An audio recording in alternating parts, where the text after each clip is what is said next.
Hello everybody, welcome back to the workshop. Today we are going to be making a pair of napkin rings. So we are starting with a 6-inch piece or 200 mil long piece of 1/2 inch, 12.5 mil by 1/8 inch or 3.1 mil material. These are fairly thin materials to be working with. They're both exactly alike, and this is our starting stock. So these are going to be a fairly simple design, and what we want to do is we want to draw a taper and draw it back to approximately the center of our 6-inch long piece or our 200 mil long piece. So you want a taper that's approximately 100 mil long.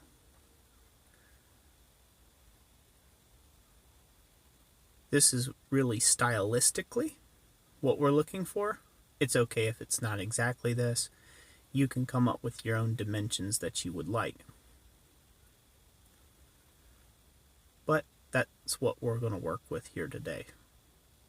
Now this is going to become one scroll, and then we're going to go ahead and make up another scroll on the other end as well. And you say, Roy, why are you hitting it cold so much? And what I'm doing here is I'm just dressing the material, so this way the surface finish is nice before I move on to the next piece. So really those were just planishing blows, not forging blows.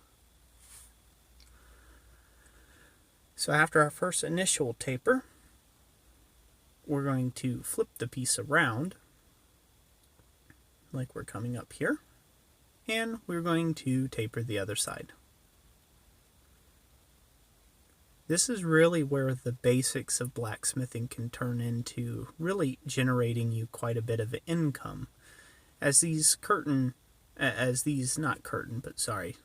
did a video here recently of curtain tiebacks. If you haven't seen that video, you gotta check it out.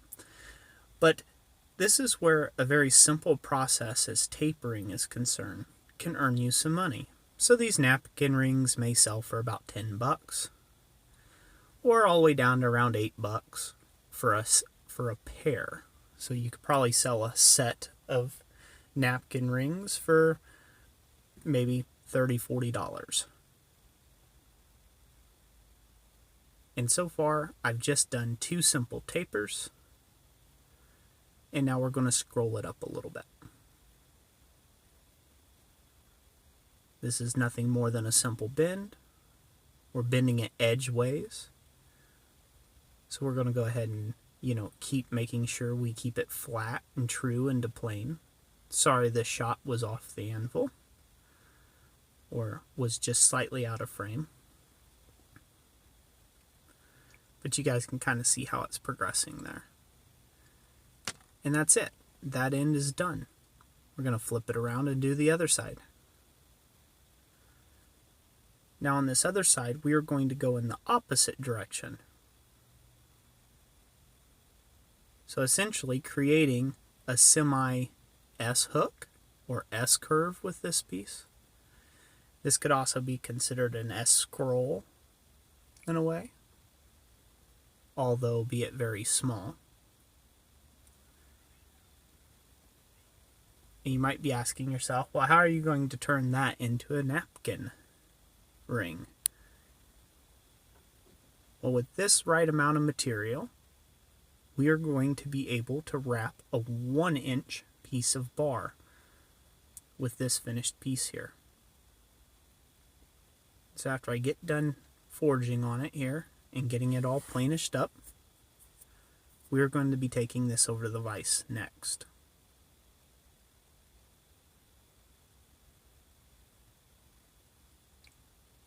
So all we have to do is just keep refining the form.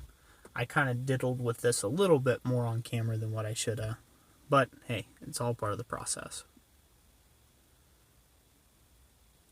The main thing, you just want your 2 loops to look as even as they can. So here I've just got a simple 1-inch rod locked into the vise, and I'm going to pull these 2 pieces around and hopefully get them to cross one another. Now this is a little easier said than done. but just take your time and you can get it around. You can also take more heats and things of that nature. Really just whatever floats your boat.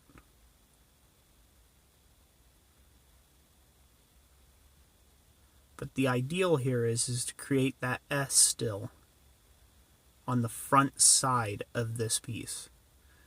So you want it to create an S shape after the piece is done been wrapped. And this was really dark, but you guys will see here in just a second. Kind of just like so. Excuse the really dark footage there. I didn't know the camera had darkened out that much. But that's what a finished photo is for. You just want to make your final tweaks and get everything nice and square. And you should end up with two things that look like this. Put them in a set, and there you are. You're making yourself a nice living, or decorating your home. Thank you all for watching this video. I hope you enjoyed it. Give it a like if you did. God bless you, and we'll catch you on the next one.